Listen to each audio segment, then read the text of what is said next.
my baby girl, baby boy, it could be either, that I did in the little zombie type baby, my Memento Mori babies that kind of look like they're a little bit dead. And so I did some work on this one. I've had this doll since I first started making these dolls back in like 2015. Actually, 2016, I believe, is when I made this one, but I had put it up for sale at some point, but I didn't want to sell her. I mean, after I got her up there, I said, you know, I really like this doll and I enjoyed playing with her. I have two, though, and so I probably need to let one go. I have sold other dolls like her in the same Cititoy body, or, you know, doll body, which are really great to work with. So, but what I did is I came back and I redid the eye. Now that I have her in bright light, it's amazing when you get her in one light versus another, the things you need to come back and fix.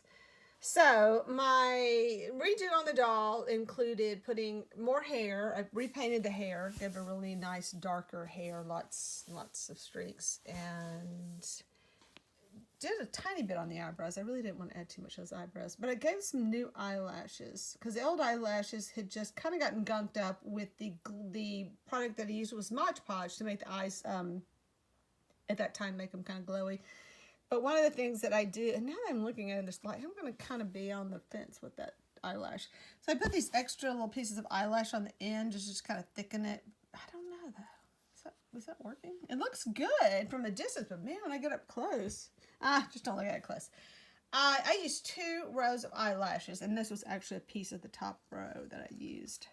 So I used a brown, and you see I'm having to manually do the eyelash. So this eyelash was really thick, and originally I did just this 1 row of eyelash, and this really thick brown.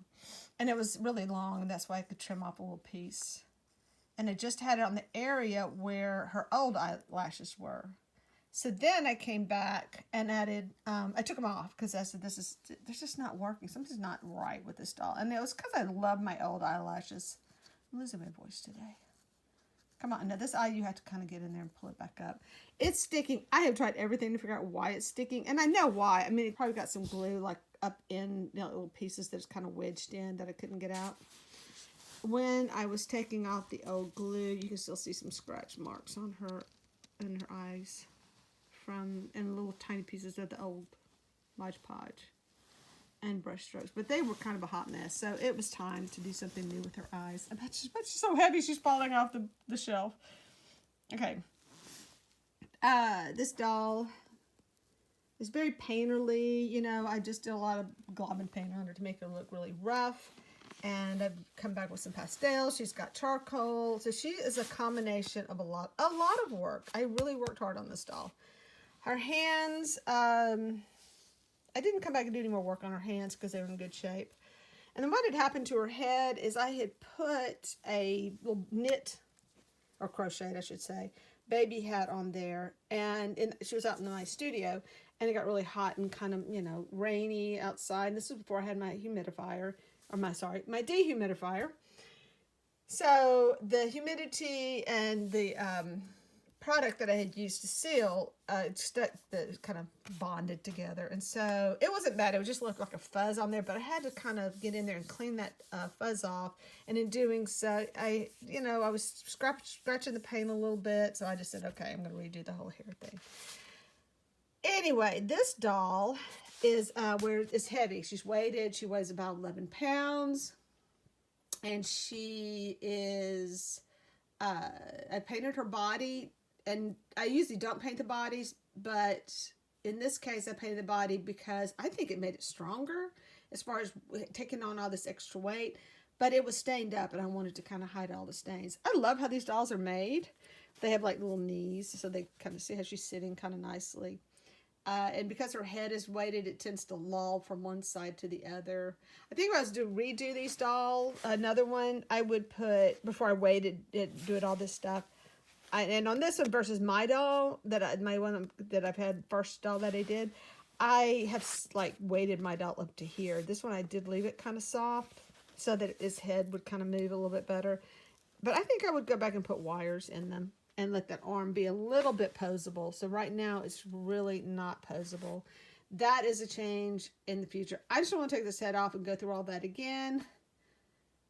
Maybe I will if it doesn't sell. I may go back in and do some more work because it's really my doll. I just want to see if I can find a new home because I have two, and these guys are big and they're heavy. And just working on this doll, I feel like I've been babysitting a baby for 2 days because just handling it was so hard. I wouldn't think 10 pounds would be that bad, but just constantly just holding it and holding it and holding it and moving it, and yeah, you start to feel it. Anyway, I actually haven't signed this doll yet. I cannot pick it up with one hand. That's how heavy she is. Yeah, can't even flip her. Oh, look, I got paint on me. This is from another project, by the way. Oh, look, stained fingernails again. But there's the baby, and I just kind of wanted to get some really good shots of her. Let me tell you what, I'm just going to go ahead and say that she's very painterly, and that means I just was like subbing paint on her. And I wanted her to look very rough. If you want something that's, her toes are grown together. If you want something that's perfect, then you need somebody else's doll, because that's not how I paint my dolls. This is my style, and it's good enough for me.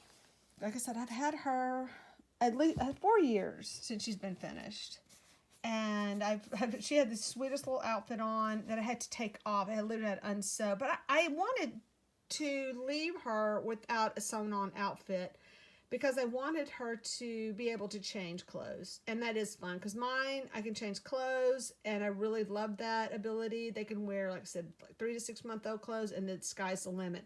And on my doll, actually I've done her this way before I sewed her dress on. I have a Christmas dresses, I have Halloween little costumes. I mean, I have 3 or 4 changes of clothes for my dolls, so it's just fun. It's kind of what you want to do. If you're going to commit to them, just have a good time with them. So I wanted to get some bloomers to fit this doll and my stash of all things weird, and I have none. I've tried on like 3 pair of bloomers, and everything else I can just tell by looking, and they didn't fit. So I have a bunch of vintage cloth diapers, and they look vintage, by the way, and I'm using one on this doll, but I'm also using a new diaper. But this came with some other baby clothes I bought, and it's one of those rubber, diaper covers. And so I put it on there. I thought that would be kind of cute. Some plastic pants. And she's sleeping. Bless her little heart. Okay. Just wanted a little break to show you that's a little funny. So I had to take this in because all the elastic is stretched out. So I decided to put the baby in a new gown. This is one that I bought on eBay recently, and it's made to look like an older gown with the, this off-white color versus, a lot of the white gowns. And it's cute. It's got a little lace trim on it. I did have to make some little tucks in the back so that it would fit the doll better. And the same thing with the bonnet. I had to kind of run a string through here to kind of gather it in because it was a little bit too big. It was just the dress. It says 1 size to 12 months. So it's a little bit wide, but not too bad. I do like the long sleeves on it. I thought that looked kind of cute. And it looks like another vintage one that I have that goes with my baby. It's not quite the same, but the cost of that other one was a lot of money. And I'm keeping it for my baby. I did include these really cute shoes. These dolls have the biggest feet, and in order to get a shoe on them, you have to put one a little bit too big, so it's about, bigger. It's got a little room to grow. And I don't have any socks. I wish I had some socks. But she had the little bloomers on, and then she's got the little pink shoes. I just went with pink shoes. It does have a little rose on the outfit, on the neck. Here, let me get up there. And so it kind of has a little feminine look to it. Oh, and there it goes. It's just going to fall over. I need 2 hands to move it. So it's got the little bow in the back, some cute little, these are plastic buttons, but they look like the little pearl buttons. And there is a little width to it right here. And then this is just where I put the little tucks up in the neck so it would fit the doll better. And those can be clipped out if you ever wanted to use it on a real person. And then the little bonnet just has a little string that I ran from here to here and just kind of let that be an area where it gathers together so it fits the baby better. Anyway, it's a cute dress. And I did want something that would be easy to take off so you can change clothes and make it more, contemporary. So I'm sitting here on the floor in the dark with my not very good lighting over here. Because this doll's so heavy, it kept taking down my display. made my backdrop. I'm exhausted. My fibromyalgia is kicking in today, and I'm really not feeling well today. But I'm doing the best again, so give me a break. Anyway, the gown is kind of, I think it's just a poly cotton blend, and I like it. I think it looks really cute because it does have the same vintage look as another vintage, the actual vintage ones I have, for a lot less money. So my suggestion would be invest in a nice one if you want it to keep this look. But this is just for fun. A lot of people do like to dress these more contemporary. And if you buy clothes for this doll, you have to remember that these dolls' necks are smaller, so you have to find something that you can work with. But they're fun. They're so much fun. I've enjoyed mine. I've enjoyed this one. I mean, I had a really cute outfit on this one before, and I really loved her. But it was sewn on, and so when I went to put a new outfit on her, I just wanted something that somebody could play with. Even though they're not really to be played with, but at least change their clothes. She's durable enough, or he, because he kind of, it looks like he could be either one. So you could do whatever you wanted to with it. Anyway, I'm having a harder time talking, so I just wanted quick shots of the baby in the christening gown so you could compare. Anyway, check her out on eBay. Thank you for watching, and please subscribe, and I hope to see you again. Thank you.